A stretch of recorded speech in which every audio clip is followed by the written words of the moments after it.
그 발제문에도 이제 써 있다시피 이게 2011년에서 2012년 사이에 이제 법보신문에 신불교 유신론이라는 제목으로 그 60차례 이상 연재했던 것을 압축해서 이제 종단개혁 운동 때나 아니면은 그 전에 뭐 그 자승연인 반대 운동할 때 또 종단개혁 운동할 때 이렇게 또 우리 또 그 워크숍 때 이럴 때 발표했던 것입니다. 거기다 이제 자승 그 죽음 이후에 거기에 맞게 조금 업그레이드 시킨 거예요.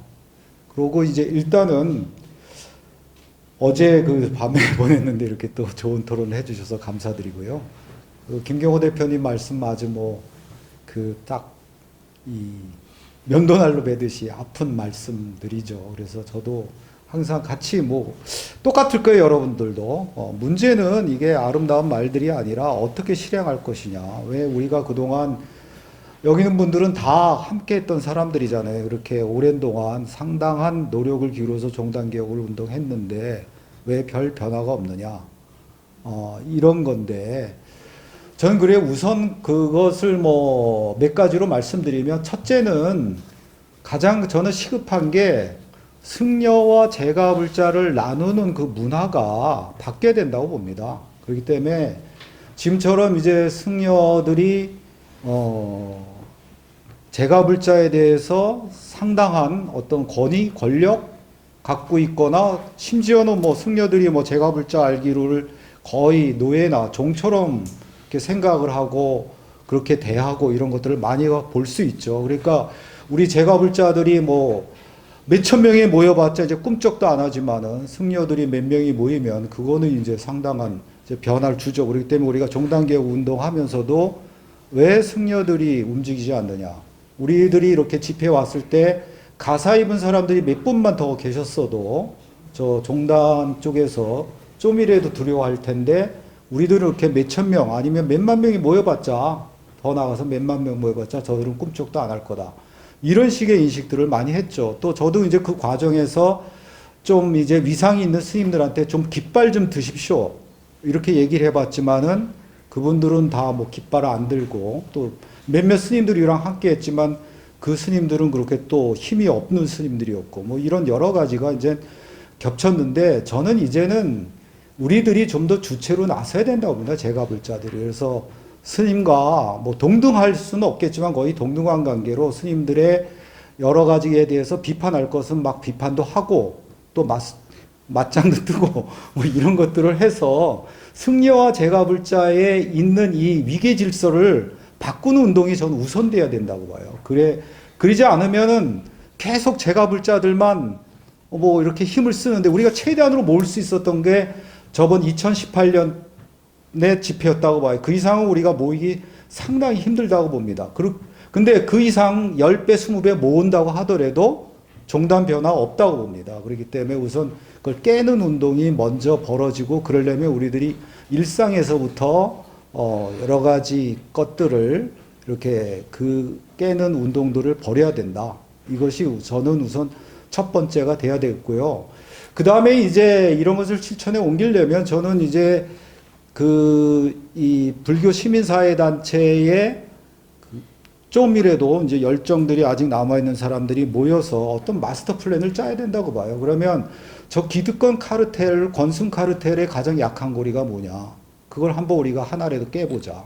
예를 들어서 저는 그런 걸로 이제 생각할 수 있어요. 그러면 정거장 점유학인데 제 용어로. 그러니까 목표는 우리가 어떤 뭐 청정승가를 만들자 이게 목표라면은 청정승가? 그러면 권승들의 권력의 기반은 뭐냐? 돈이다. 그러면 어떻게 돈줄을 막느냐?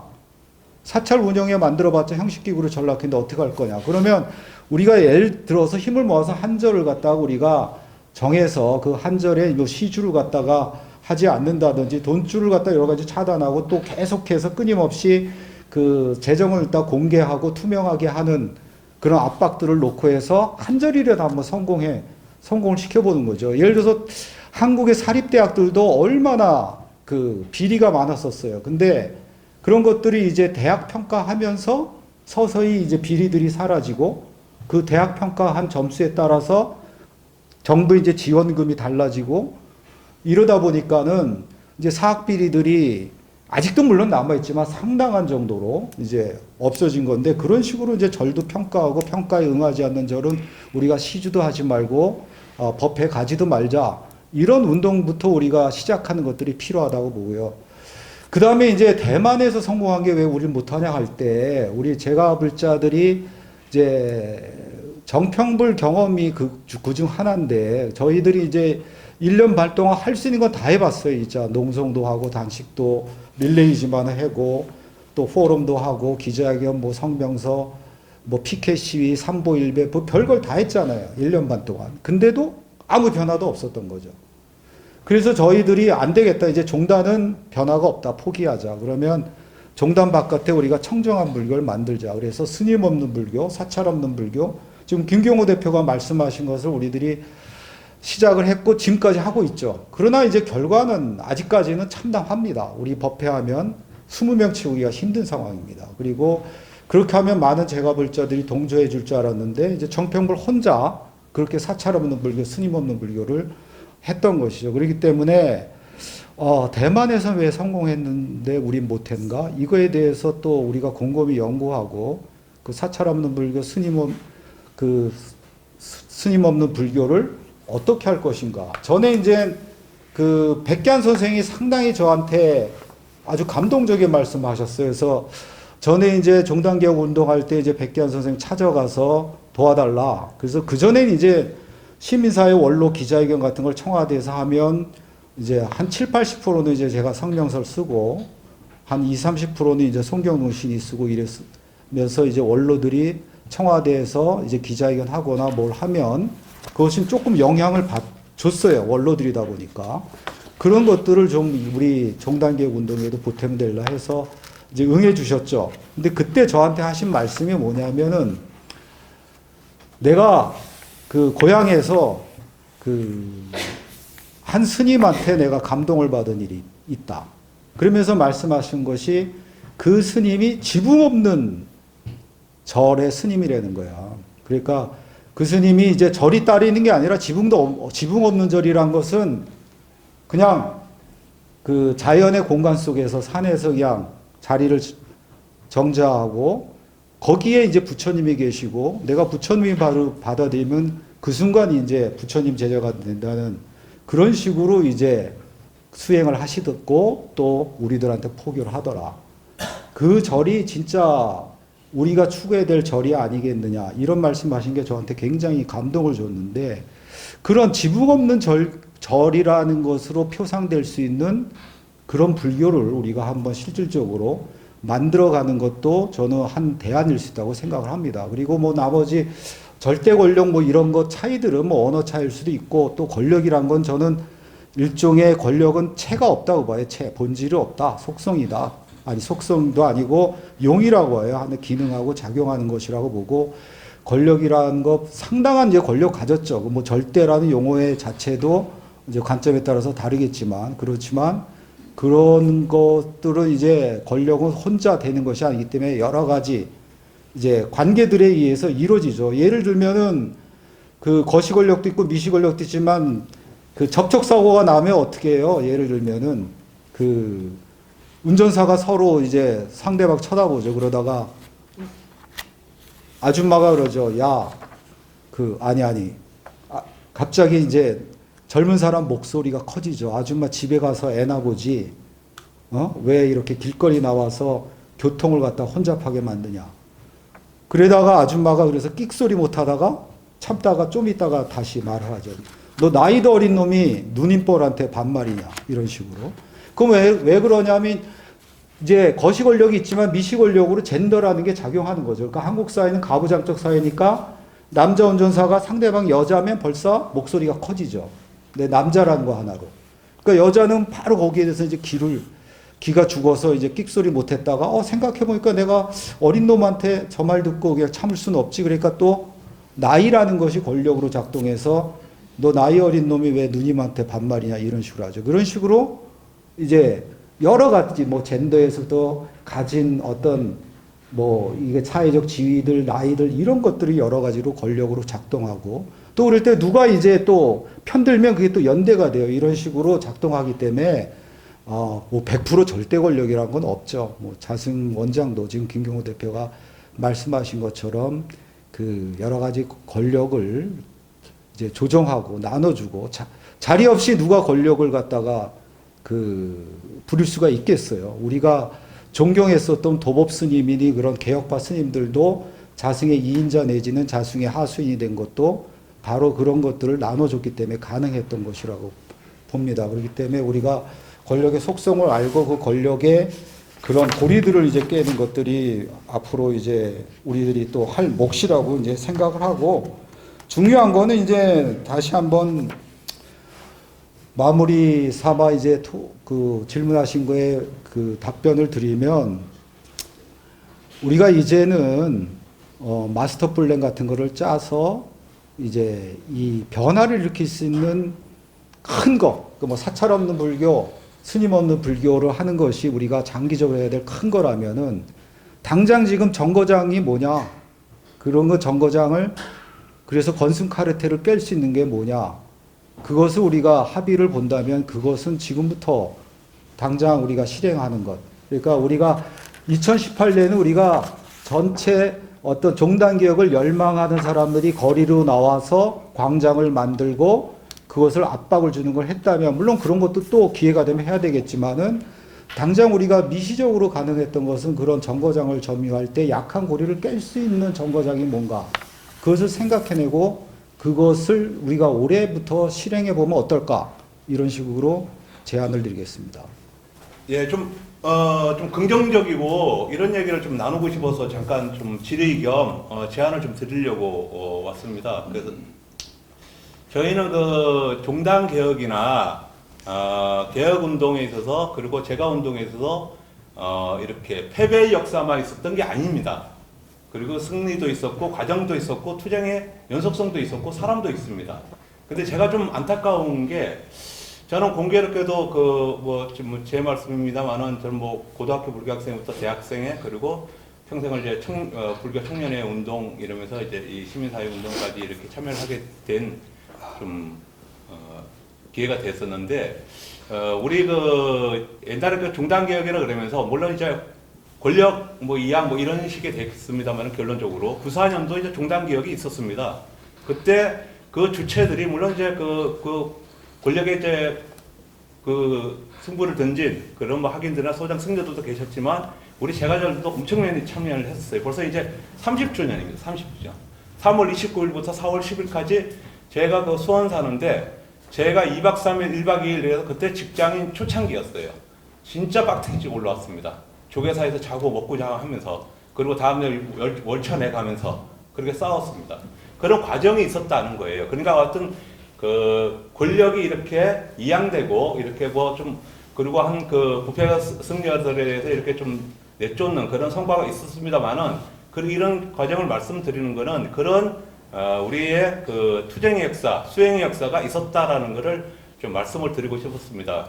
그러면서 제가 저희가 종단 개혁을 하면서, 저는 이제 공교롭게도 용주사 이제 청년을 했었고, 그리고 거사회를 하면서, 거사회를 임원하는 중에 2015년도 용주사 잘 아다시피 쌍둥이 아빠 성월 퇴진 운동에 좀 나서게 됐었습니다. 그래서 그때 저희가 3년을 한가하면 싸웠습니다. 그래서 2년을 매일같이 용주사 앞에서 이렇게 좀 우리 보살님들 조직해서 이 시위를 하고 전단 돌리고, 그리고 전단만 갖고 안 되니까 관세음보살 점거를 하면서 그렇게 이제 이렇게 투쟁했던 경험이 있습니다. 그러다가 2018년도 이제 종단개혁의 불씨가 이제 소홀히까지 펴서 이렇게 크게 확대이 됐죠. 그래서 저는 안타까운 게, 그 과정에 물론 저부터 이제 좀 참여를 하고 성찰해야 될 부분 같습니다만은, 그때 한없이 싸웠던 우리 용주사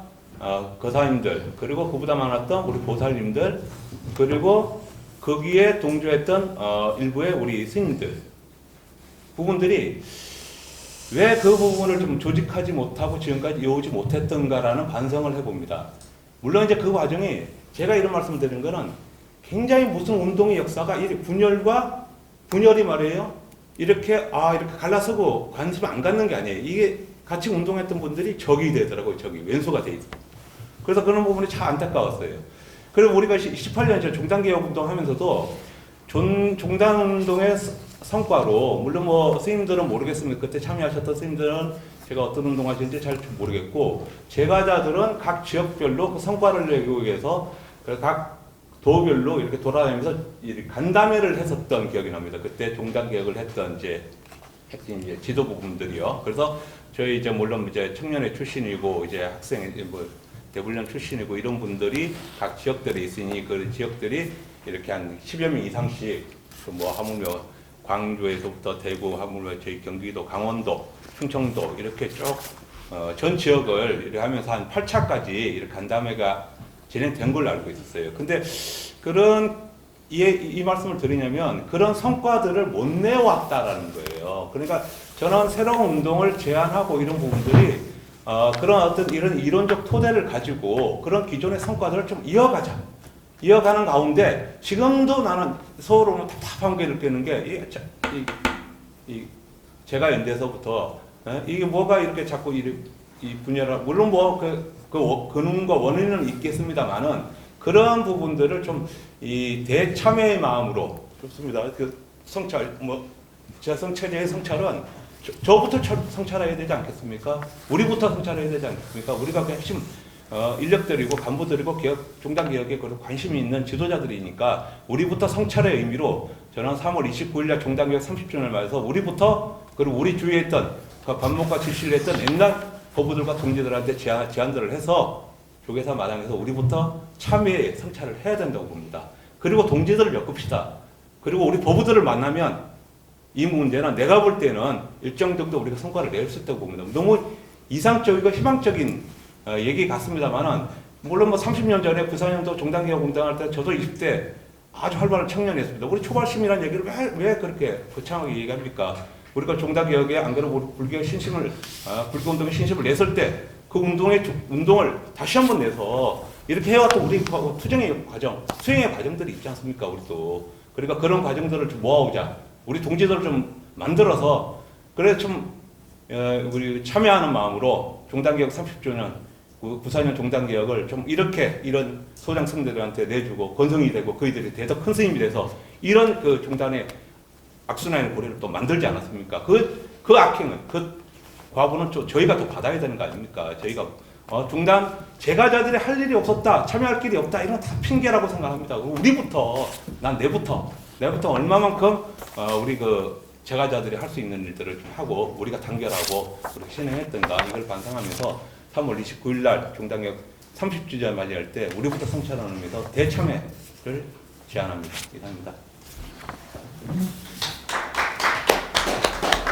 저는 그냥 간단하게 제안을 좀 하고 싶어요. 뭐냐 그러면 현재 우리 여기에 계신 분들은 나름대로 제가 국자에서도 어떤 그 불교에 대해서 많은 생각과 공부를 많이 하신 분들이시잖아요. 근데 실은 우리나라 불교가 어떻게 이끌어져 나가냐 보면은 대다수 많은 그냥 기복적인 불교의 신도들에 의해서 그들의 자금에 의해 갖고 운영이 되고 있는 겁니다. 그래서 그 기복 불교적인 그것을 바탕으로 해서 스님들 자체도 그냥 어떤 그 위치가 일반 신도들하고 다른 위치에 존재하게끔 되어 있다라는 거죠. 그래서 저는 제안하고 싶은 게 과연 제가 불자들에게 교육을 시켜야 된다는 거죠. 올바른 스님이 될 수 있는 방법을 제가 불자가 감시할 수 있도록 공부를 시켜줬으면 좋겠다. 그래서 스님은 어떠한 일을 하고 있는지 어떤 것을 하지 않으면 스님이 아니다라는 거죠. 쉽게 얘기하면. 그래서 보시를 받을 능력이 되는 스님인지 아닌지를 평가할 수 있는 그 리스트 같은 걸 만들어서 홍보를 하는 겁니다. 그 사찰 같은 데라든가 이런 데에 신도분들한테 지금 다니고 계신 사찰에 스님이 어떤 수준에 속합니까? 그래서 체크리스트 쭉 만들어서 평가를 하게끔 하는 거죠. 그래서 그런 운동을 전개해 나가면은 스님들 스스로 좀 더 나은 스님이 되시려고 노력하시지 않겠는가. 네. 그래서 제가 이런 올바른 보시를 하는 방법, 어떻게 하는 게 올바른 보시인가? 예. 거기에 대해서 그 방안을 한번 부탁드려 보겠습니다. 네, 제안했습니다. 네. 네, 박보수 원장님 좋은 말씀인데요. 우리가 물론 참여해야죠. 참여해야 될 것이 없는 사람 어디 있겠습니까? 근데 우리보다 더 많은 수십 수백 배를 악업을 지은 사람들이 참여를 안 하는데 우리가 참여를 하면 이제 그들을 어떤 개혁시켜야 되는 어떤 우리의 어떤 헤게모니가 무너질 수도 있는 점이 좀 걱정되고요. 저는 3월 달에 한다면 그걸 하고 싶어요. 저 개인적으로라면 우리들이 이렇게 하는 것을 이루어진다면 단방에 상당 부분 해결할 수 있는 점이 뭐냐면 총선 국면이잖아요. 예를 들어서 우리가 정당한테 그 사찰 재정을 공개하지 않는 절에는 국고 지원을 하지 마라. 그러니까 사학들이 대학 평가에 응하된 게 뭐냐면 사학들의 지금 재정을 보면요. 50%가 국고 지원입니다. 그리고 50%가 등록금이에요. 그리고 사학들이 자기네가 재단 전입금을 내게 되는 것이 4%가 안 됩니다. 네? 그리고 4% 내는 대학도 그 이상 빼먹어요. 상당수 대학들이 그렇습니다. 그 때문에 우리나라는 사학이 아니고 실제는 공립대학들이에요. 국가 지원금이 없으면 단 하나의 사학도 운영될 수 없어요. 근데 사찰에서도 국고 지원금들이 상당히 많다고 봅니다. 그러면 정부에서 이번 총선에서 정책을 우리가 제안을 하는 거죠. 여야를 막론하고 사찰들, 특히 본사 사찰처럼 국고 지원이 많은 데는 재정을 완전히 투명하게 공개하지 않으면 국고 지원하지 마라. 그 법을 이번에 총선에 정책으로 내세우고 다음에 국회에서 통과시켜라. 그것만 돼도 저는 본사 사찰부터 재정 투명화를 하지 않을 수밖에 없다고 봅니다. 그런 식으로 우리가 실제 가능하면서 우리 불교를 쇄신할 수 있는 구체적인 것도 우리가 해보는 게 더 낫다고 보고, 그 다음에 이덕건 사무총장님 그 귀복불교 문제는, 그러니까 전에가 우리 정평불이 그 합격 발언 기도 그거 폐지 운동을 벌였던 것도 단순히 합격 발언 기도를 하지 말라는 게 아니라 한국 불교의 문제점 중에 가장 큰 게 기복불교고, 그 기복불교를 깨는 고리로서 우리는 합격 발언 기도부터 그게 가장 많은 폐단을 일으켰고 가장 많은 신도들을 혹세무면서 신도들의 어떤 재정을 갖다가 그 수탈해가는 그런 시스템이기 때문에 그거부터 한번 깨보자. 그게 이제 고리다. 이렇게 이제 생각을 했던 것이에요. 근데 아까 말씀드렸듯이 단 한 절도 응하지 않았던 거죠. 그것 때문에 우리가 어떤 변화를 갖다가 맞지 못했습니다. 그러니까 문제는 우리들이 어떤 좋은 생각을 가져도 쉽지 않은 거예요. 물론 장기적으로는 스님들을 교육하고 제가불자들이 기복성에서 벗어나고 또 제가불자들이 아까 말씀드렸듯이 스님들 앞에 주체로 서서 스님들의 어떤 그 노예적인 관계에서 벗어나서 이제 주체로 서게 만들고 이런 것들이 이루어져야 되겠죠. 그렇지만은 그런 장기적인 것에 앞서서 이제 이루어져야 될 것은 뭐냐면은 실질적으로 청정한 승려가 있지 않은 곳에 우리는 보시 안 한다. 이런 식의 것들부터 지금 우리가 해 나가자. 그래서 우리가 한 절이라도 한 스님이라도 바꾸는 운동들을 시작해 보자. 이런 말씀을 드리고 싶습니다. 아까 우리 이동 교수님 발제 중에 이 공직선거법이라든지 정치자금법 개정 그런 부분도 이렇게 언급하셨는데 저희 자유센터는 이 부분을 매우 중요하게 생각합니다. 왜냐하면 저희 자유센터가 2003년, 2005년 시기에도 국고보조금 횡령 사건이 조계종이 정말 많이 일어났습니다. 그래서 범어사 주지가 몇십억 횡령, 편충사 전 주지가 도박으로 수십억 횡령, 여러 가지 그 사찰 땅을 이렇게 위법적으로 팔거나 국고보조금 횡령 이런 다양한 사건들이 일어나서 이 원인을 왜 이렇게 이런 사건들이 비일비재하고 이게 경찰이 조사해서 재판을 받으면 솜방망이 처벌이 되나 이런 걸 봤더니 이 대법원의 양형 기준이 너무 작은 거예요. 그 양형 기준 때문에 솜방망이 처벌돼서 저희들이 이제 양형 위원들에게 계속 이걸 좀 강화해달라고 하는데 스님들의 로비가 약간 계획이 잘 안 돼요.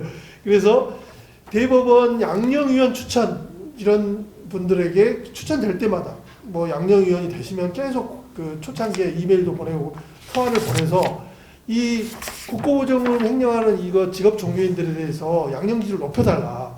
아까 지금 대학 그 평가하시는 거랑 마찬가지 그런 주장을 했었는데 저희가 이렇게 해결 못했는데 이번 총선에라도 이런 사법 권력에 대한 이 엉터리 재판하는 재판관들 판사들 많지 않습니까? 이런 기준을 하려면 이 사회법적인 제도가 좀 더 강화돼 엄격해야 된다.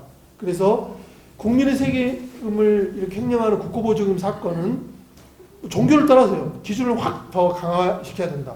그리고 공직선거법이나 정치자금법에도 이 정상승려나 이런 분들은 그냥 500만 원씩 탁탁탁 후원합니다.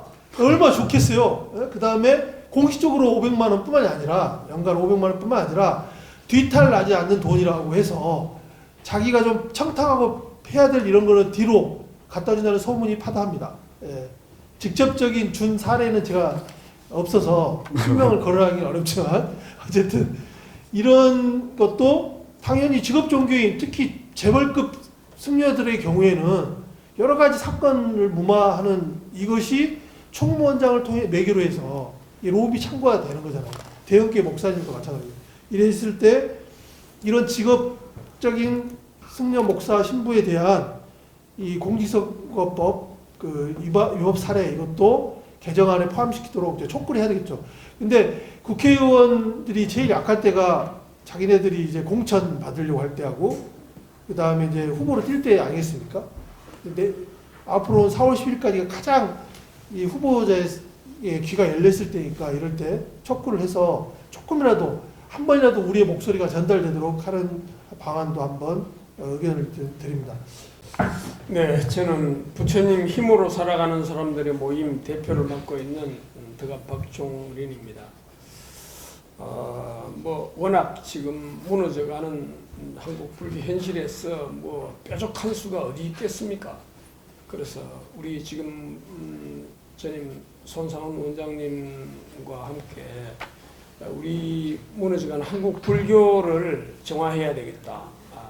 본래의 그 출가 정신을 회복하도록 해야겠다는 그런 어떤 면에서 부정적인 측면에서 노력을 했다면은 지금 와서 현실적인 저는 이제 진단을 했을 때 여기 우리 이동 교수님이 말씀하신 정주장 점거하기 거기에 한 방법을 찾아보는 것이 굉장히 현실적이겠다는 생각이 들었습니다. 그런 그 배경은 지금 우리 한국의 그 가장 큰 문제가 지금 교육인데 교육을 망친 게 정치였고 그래서 정치가 바로 되지 않으면 교육이 안 되고 교육이 안 됨으로써 국가 미래의 장래는 어두울 수밖에 없다는 그런 맥락에서 봤을 때 한국 불교 역시 교육 우리가 그렇게 외쳤던 도제 양성이거든요. 도제 양성의 철저한 실패로 인해서 지금 아무것도 될 수 없다는. 그런데 그 도제 양성을 제가 다시 이제 봤을 때는 불교의 출발점이 출가로서 시작이 됐기 때문에 출가한 스님들이 어떤 그런 불교의 중심이 되고 그분들을 애경하고 받들고 그분들한테서 뭔가 나오길 기대했던 이런 마음이 시대 변화로 인해서 처참하게 무너져 버렸고 그렇게 모든 그 기대와 바람을 갖고 있던 당사자 자신부터 이 물질 문명 사회에 도무지 적응할 수 없는 그래서 자신의 한 몸을 극장에게 급급하는 이런 이제 그 시대에 노출됨으로써 이걸 극복하는 노력을 해야 되겠다. 그것이 제가 한번 아주 작은 부분이지만은 요 며칠 전에 제가 이제 고향 마을에 전통 사찰을 이렇게 둘러보는 기회가 있는데 그 고색 창연한 그 절에 그 수려한 그 새와 그 환경에 봤을 때 이 도무지 이 좋은 여건을 활용할 수 있는 사람이 없는 거예요. 사람이 없는데도 불구하고 이 공간을 놀리면서도 주지 않는다. 정말 우리한테 한번 줬더라면은 이 공간을 멋지게 살릴 보완을 한번 내볼 텐데 하는 아쉬움이 있음에도 불구하고 그 지금 도량을 이제 출가자들이 차지하면서 그냥 유휴재산으로 놀리고 있다는 사실이죠. 그래서 정류장 점거하기의 한 방법으로 정말 하고 싶지 않지만은 한국 불교를 위해서 정말 총무원에 부탁하고 싶은 심정이에요. 그게 제가자들의 교육을 위해서 전국의 몇몇 거점 지역의 사찰을 양도해달라. 잘 서지 않는 사찰을 달라. 돈 되는 절을 달라 하지 않는다. 논리는 절을 달라. 그러면 그 논리는 절을 통해서 우리가 출가불교의 한계를 극복하고 출가자들이 본래의 출가 정신을 회복하는 역할을 하도록 제가인들이 그런 교육을 함으로써 출가와 제가가 함께 공존할 수 있는, 그래서 한국 불교가 새롭게 발전할 수 있는 계기가 되지 않을까 하는 생각을 해봤습니다. 이 부분에 대해서 좀 우리 이동 교수님도 말씀을 해주시죠. 네, 그것도 좋은 제안이고, 저는 우선 그런 생각을 했어요. 그러니까 예전에 이제 고대 시대 때 부처님 당시부터 쭉 출가자 승려를 우리가 이렇게 모셨던 것은 흔히 이제 압축하면 그거죠. 그 노력자 치어인, 노심자 치인. 그러니까 마음을 쓰는 자는 남을 다스리고 그 몸을 쓰는 자는 남에게 다스림을 받는다. 그렇기 때문에 스님들은 노동을 하지 않고 대신 힘을 쓰는 자들이 노동해서 생산한 것을 이제 받아서 이제 생활하는 것을 당연하게 여겼던 데 있다고 봐요. 그러나 지금은 이제 우리가 보듯이 노력자, 노심자가 딱 출가자와 제가불자로 갈리지가 않죠. 제가불자 가운데서도 많은 사람들이 뭐 스님 못지않은 공부와 수행을 하고 있죠. 그리고 또 제가 예전에 어떤 승가대학원 강의를 하다가 다 스님들한테 눈 감아 보세요 그랬어요. 그러고 그 야동 안 보시는 스님 손 들어 보세요 그랬어요. 한 분도 안 들더라고요. 그러니까 과연 출가인가?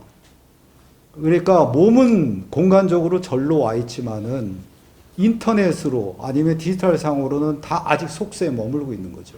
그렇기 때문에 우리가 진정 뭐 출가라는 개념도 바뀌어야 된다고 보고, 출가자라는 것으로 무조건 공경하던 것도 우리가 디지털 사회에서는 재고를 해봐야 된다고 생각해요. 그렇기 때문에 당연히 저희들이 볼 때는 이제 거기에 맞게 뭐 틴다칸 스님이 인터넷 혼자 하지 말라는 것처럼 계율도 현대화가 돼야 되고, 또 출가의 개념도 정정해야 돼야 되고, 그 다음에 출가자를 무조건 공경할 게 아니라 자, 이 시대에 맞는 어떤 청정한 승려라고 하는 분에 관해서만 우리가 공경을 하고, 이런 식의 어떤 그 승려와 제가불자 사이의 문화가 바뀌어야 되고요. 그리고 이제 그 다음에 이제 박종림 법사님이 제안해 주신 그 노는 절을 우리가 교육기관으로 해야 된다. 우리가 공간적으로는 상당히 좋은 제안이라고 봅니다. 지금 이제 스님들도 모자라고 여러 가지 불자들도 신도술도 주도들다 보니까 거의 노는 절들이 상당히 많이 있죠. 그것을 잘 활용하면 박종림 법사님 말씀대로 제가불자와 승려가 선순환하는 어떤 교육 시스템을 만들 수가 있겠죠. 그러나 더 나아가서 우리가 중요한 것은 공간이 문제가 아니라 그 어떤 교육 시스템, 교과 과정 이런 것에 대한 전반적인 개편이 있어야 된다고 봅니다. 그러지 않으면은 뭐 공간이 아무리 있더라도 이제 교육 자체가 바뀌지 않겠죠. 네. 예, 안녕하세요. 저는 정평불 회원 임정희라고 합니다. 저는 사실 뭐 불교에 대해서 많이 알지는 못하는데 이런 질문이 들더라고요. 정말 여태까지 뭐 아니 이제 그 제가 말씀드린 거는 뭐 각자 다 뭐 누구에게나 불성이 있고 그거를 자기가 안에 있는 불성을 깨달은 불성이 있다는 것을 아는 것이 뭐 깨달음이다 이렇게 말씀들을 하시잖아요. 그리고 자기 본인들 다 각자가 청정하면 그것이 불자고 불자고 그 아래 있는 것이 뭐 절이다 이렇게 말씀들을 하는데, 근데 제가 여태까지 이렇게 잘은 모르지만 정말 사찰이라고 할 수 있는 게 있었나 여태까지. 근데 이제 지금 여기 오신 분들이 뭐 그런 스님들이나 사찰이 있었기에 이렇게 훌륭하신 분들이 아직까지 있고 그렇게 했지만, 정말 진정한 뭐 사찰이나 이런 스님들이 있었던가, 왜 있지도 않았던 것을 자꾸 가지고 자꾸 이렇게 얘기하는 것도 저는 어불성설이라고 보면서, 그러지 말고 이렇게 되지도 않는 거에 자꾸 목매달고 시간을 뺏지 말고, 여기 뭐 저희 정평불에서도 이제 추구했던 뭐 사찰 없는 그 불교, 그다음에 승려 없는 불교 이런 걸 원했잖아요. 그거를 정말 이렇게 제대로 좀 만들고 나서 이렇게 실현하고 나서 얘기를 했으면 좋겠어요. 근데 이게 아까 이동훈 선생님도 말씀하셨지만 그 뭐야, 법회를 하면 20명도 안 되는, 그거는 모범적인 사례가 될 수 없다고 보거든요. 그러니까 저희 이 정평불에서도 모범적인 사례를 만들고, 그리고 여기 스님도 오셨지만 그 스님 오신 분 절이라도 이렇게 모범적인 절을 만들어서 그거를 이렇게 확산시키면 되지, 자꾸 되지도 않는 그런 조계종에 자꾸 시간을 뺏는 게 저는 너무나 이게 좀 아깝고 그렇습니다. 이상입니다. 그 부처님도 그 5명 가지고 시작했거든요, 비즈니스를. 저는 뭐 20명이면은 대단히 큰 거라고 생각을 하고 있고요. 제 여기 45페이지 보면은 이게 2017년도 토론문인데, 그때 제가 조사한 바에 의하면은 조계종에서 주지 발령을 내지 못한 사찰이 500여 개에 육박을 합니다. 이게 종회에서 질의하고 답변한 내용이거든요. 물론 500개가 전부 다 같은 조건은 아닙니다만은 그러면 이제 500개가 주지도 발령을 못 낸다고 한다면은, 그러면 우리 제가자가 거기를 활용하는 것이 어렵지 않을 거야라고 생각하시겠는데, 실제로 이거는 이 중에서 단 하나도 제가자 몫으로 할애되지 않습니다. 제가 모 교보본사에서 자문도 하면서 그쪽에 종회나 이런 걸 봤었는데, 승려들은 경기를 해요. 절을 갖다가 놀려서 비워둬 가지고 무너진 한이 있더라도 제가자가 와서 절을 갖다가 절에 와서 생활하고 있는 거는 절을 뺏긴다고 생각을 해요. 이러한 인식의 간극은 짧은 시간 내에 해결되지 않습니다. 그 다음에 제가 여러분들한테 3월 3일 날 받은 문자예요. 모 스님이 제가 아는 스님한테 카톡을 해가지고 그걸 저한테 전달을 했어요. 뭐냐면은, 동화사에 들렸더니 정치력 높은 당장 의원 스님 덕분에 200억 공사, 사명대사 기념관을 동화사 비로함 뒤 주차장 뒤편 언덕에 공사를 하고 있네요. 그리고 내일 윤 대통령 모시고 팔공산 국립공원 승격 기념 대법회를 봉행합니다. 수련당 비로함 있을 때의 비로함이 아니군요.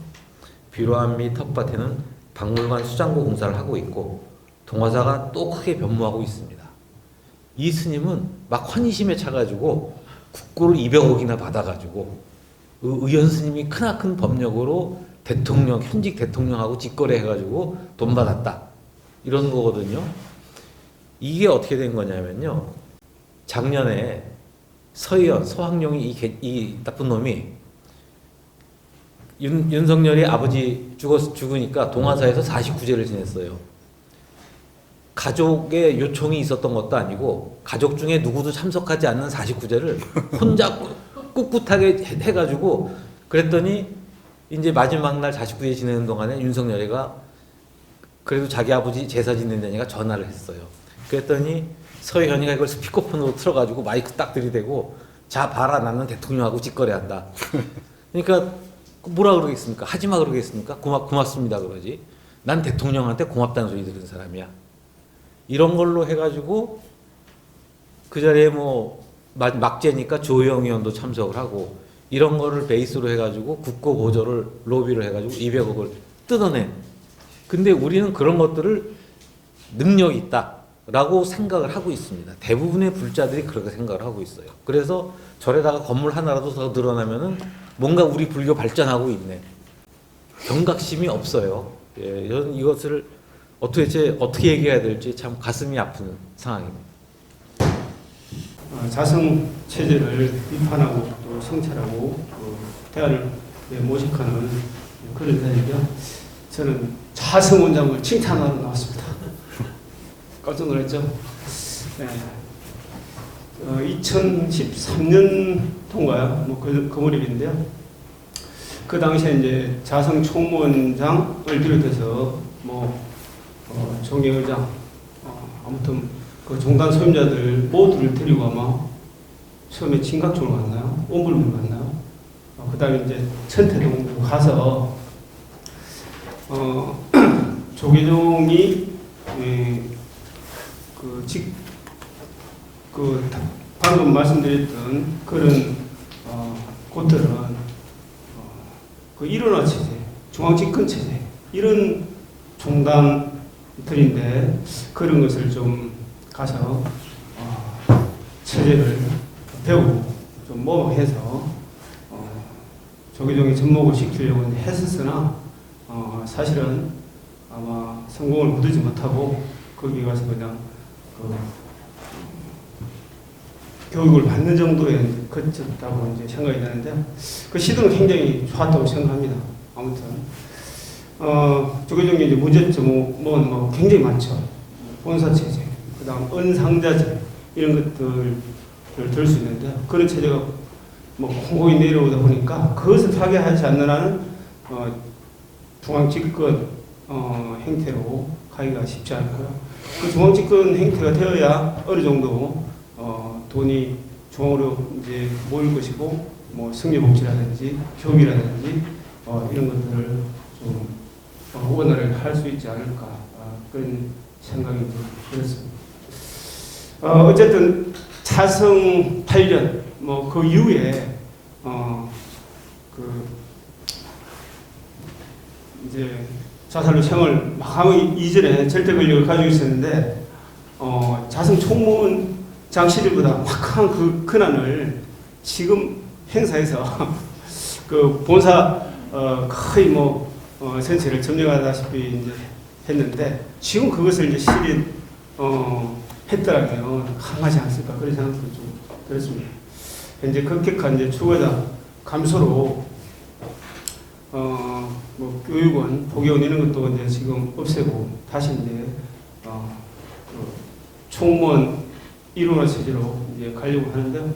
그러면 이제 이런 것들 그 이제 스몰 사이즈 될 수도 있고 아니면 다시 확강한 권력을 행사할 수 있는 그런 행태로 다시 그 94년 이전 행태로 또 돌아갈 수도 있겠지만 아무튼 그 자성 총무원장이 2013년도에 시행하려고 했던 그런 체제를 만들려면 강하게 그 교육 계획을 먼저 해야 된다고 보는데요.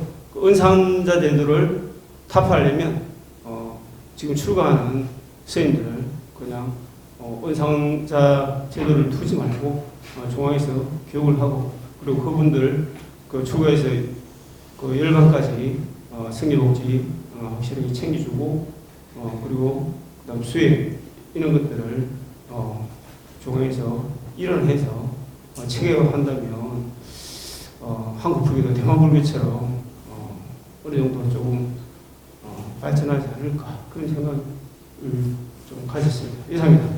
감사합니다. 네, 지금 계속 실험을 이제 잘 해주셔서 감사하고요. 이제 마지막으로 우리 발제 토론자 간단히 코멘트 듣고 그리고 광고 말씀하고 이제 마무리하려고 합니다. 예, 정리 말씀 부탁드리겠습니다. 정님 아니면 무구버스님에 대한 답변? 아니 전체적으로 총평 전체적으로. 왜 개별 답변보다는 전체적인 예, 답변 짧게 하고 그러면 전체적인 거 예, 말씀드리겠습니다. 우선 무구버사님 말씀에 일리는 있는데, 그러니까 이 중앙 집권 체제가 가질 수 있는 장점들이 있죠. 교육이든 뭐 하다못해 법요집이건 모든 거 어떤 복지건 이런 것을 통일하고 또 통일해서 집행하고 이런 장점이 있어요. 그렇지만 실질적으로 과연 그 장점들이 제대로 발휘가 됐느냐? 오히려 저는 승가안으로 자율적인 어떤 승가 공동체로 가는 게 낫고, 법요집만 해도 저도 이제 그 한글 법요집을 만드는데 이제 참여를 해서 거기 나온 것들을 이제 기존에 7, 80%는 이미 번역된 거지만 다 한글로 번역을 하고 이런 작업을 해봤지만 그거 실제 안 써요. 각 절마다 다 각각 자기 법요집 쓴단 말이에요. 문중마다 또 다르고 절마다. 실질적으로 그 중앙집권의 장점들이 드러나지가 않았고, 오히려 중앙의 어떤 통제, 중앙의 어떤 권력이 오히려 하부절까지 영향을 미치는 것을 우리가 자승체제를 통해서 충분히 경험했기 때문에 저는 이제는 오히려 자율적인 승가공동체로 가는 것들이 지금 분권화나 지방이나 민주화 시대에 이제 맞는 거라 보고, 마지막 이제 총평으로 정리를 하면, 어쨌든 지금 한국 불교가 문제가 많을 뿐만 아니라 처음에 말씀드렸듯이 우리가 종단개혁 세력들이 종단개혁을 주장하지 않더라도 이대로 가면 한국 불교는 완전히 세멸하고 승려들은 그냥 문화재 관리인이 될 수밖에 없다. 뭐 4차 산업혁명의 디지털화나 초고령화 사회나 저출산 사회나 모든 것들이 그 방향으로 지금 가고 있어요. 그렇기 때문에 스님들이 뭐 나 때는 뭐 괜찮겠지 이런 생각에 머물지 마시고, 이제 한국 불교가 살아남으려면 어떻게 해야 되는지 진정 어떤 성찰을 하시고 세신을 하시고 이런 것에 나서달라고 요청하고 싶고요. 그리고 우리 제가불자들도 우리가 이제 정거장 점유하기란 표현처럼 목표는 수정하지 맙시다. 그리고 그 목표를 언제 달성하든 우리의 역량 따라서 또 우리의 어떤 그 최대한으로 묶어낼 수 있는 어떤 운동 따라서 하나씩 정거장을 점유해 가다 보면 뭐 몇 년 안에 성과들이 저는 분명히 나타난다고 봅니다. 이상입니다. 그 여태까지 그 한국 불교의 장자종단인 조계종을 갖다가 그 바르게 하는 개혁의 방향에 대해서 크게 두 가지가 얘기됐습니다. 제도개혁, 법적, 제도적, 종헌종법적 질서를 갖다가 완비해가지고 어떤 근대 종교 교단으로서의 역할을 할 수 있도록 해야 된다. 그 다음에 또 하나의 방안은 나쁜 놈들이 문제야. 인적 청산을 해야 된다. 예컨대 반자승 이런 걸 우리가 했듯이 정말로 문제되는 자들을 속아내야지 그들이 남아있는 한 계속해서 분탕질치고 권력을 독점하고 재산상의 문제를 갖다 일으킨다. 그래서 제도개혁이냐 인적 청산이냐가 서로 이제 상호 좀 엇갈렸어요. 그런데 여기에 또 하나의 길이 있습니다. 뭐냐면은 작년에 입적하신 강남포교원의 성렬 스님 같은 케이스가 83년도 비상종단을 성립하는데 혁혁한 공을 세우셨으면서도 그 이후로 다시 강남포교로 돌아가셔가지고 일선 포교 활동에 집중하셨어요. 토대가 건설되지 않고서는 전부 사상두각이다. 중앙 권력을 잡으면 당장 뭘 할 수 있는 것 같은데 근본적인 불자들의 의식과 그 다음에 어떤 신앙의 토대가 굳건하지 않은데 어떻게 이것이 발휘할 수 있느냐. 물론 그 당신의 실험이 지금에 있어서 뭐 성공적이었다, 뭐 별 그 효과가 없다, 뭐 이런 여러 가지 얘기는 나올 수 있겠습니다만은 전 그 문제의식은 충분히 건강하고 의미 있다라고 생각을 하고 있습니다. 그래서 아까 저 그 발제의 끝에 얘기했습니다만 우리 제가자들은 제도개혁이나 인적 청산의 권리가 없어요. 우리는 토대 건설에 더 집중하자 이렇게 강조하고 싶습니다. 세월호 그 10주기가 곧 다가옵니다. 그래서 14년도 4월 16일이니까 벌써 24년 4월 16일이 다가옵니다. 그래서 불교계에서 그 다른 종단, 천주교나 기독교에서는 당시에 이 컨테이너를 내서 항상 그 유가족들을 위로하고 케어하는 그런 프로그램들을 진행하고 성직자분들이 나와서 했는데 저희 불교계에는 공개를 못했어요. 그래서 거기 이제 그 단원고 그 유가족분들이 좀 불자분들이 중심이 돼서 왜 불교는 없냐 해서 콘테이너를 만들어 놓고 독자적으로 법회를 보고 그러셨답니다. 그러다가 저희가 이제 4주기, 5주기 때 저희 이제 경기 지역에 있는 제가자들, 승려분들은 안 계셨기 때문에 승려분들이 좀 해달라 그러면 회피를 하고 피하셨기 때문에 그 제가자들 중심으로 해서 좀 저희 딴에는 정성스럽게 여업하게 좀 법회를 하고 그리고 육지교회 때 이렇게 코로나나 이런 것 때문에 대면 활동들이 좀 뜸했습니다. 그러다가 올 초에 그 4.16 가족협의회에서 다시 좀 요청도 있고 저희도 좀 죄송스러운 마음도 있고 그래서 미리 이제 1월부터 좀 준비를 했습니다. 그래서 4.16 기억행동 불교 이제 추진위원회를 구성하고 있는데 이제 추진위원회가 이제 뭐 이렇게 해서 이제 앱으로 이렇게 추모위원을 모집합니다 하고 돌리니까 어디 있는 줄 알고 그 스님들이 좀 참여해 주시면 좋겠는데 아시다시피 전혀 참여가 없고요.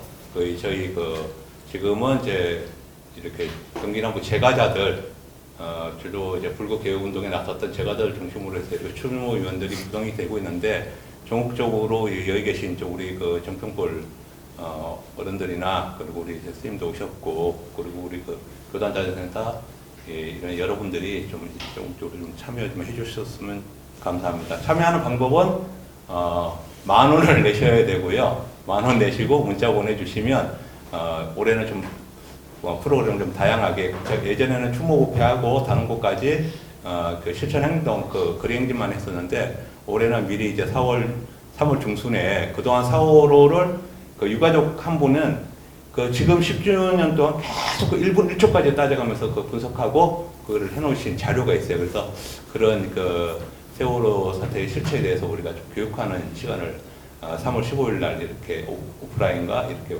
줌 교육을 통해서 계획을 세우고 있고요. 그리고 올해는 우리 불교 추진위원회가 공식 4.16 연대 공식 행사로서 들어가 있기 때문에 그래서 보름 전에 미리 좀 연가 등도 설치하고 그래서 3월 29일 날은 이제 등 설치하고 점안식 가지고 그리고 4월 16일 날 본행사를 하기 전에 4월 13일 날 토요일 날 저희 이제 법회를 하고 다른 곳까지 거리행진 하는 곳 4월 16일 날 본 행사니까 평일이니까 그거는 이제 저희가 또 세월호 유가족들이 4,160명의 합창단을 좀 모집하고 있어요. 그래서 저희 추모위원들도 가능하신 분들은 여기 좀 참여할 수 있도록 하고 있습니다. 그래서 추모위원회 저희가 앱을 좀 드리면 그거를 홍보 좀 많이 해줘서 많이 참여 좀 해주셨으면 감사하겠습니다. 이상입니다. 자승체제의 성철과 포스트 자승체제의 길이라는 주제로 불교개혁 토론회 마중물 토론을 마치도록 하겠습니다. 예, 수고 많으셨습니다. 고맙습니다. 고맙습니다.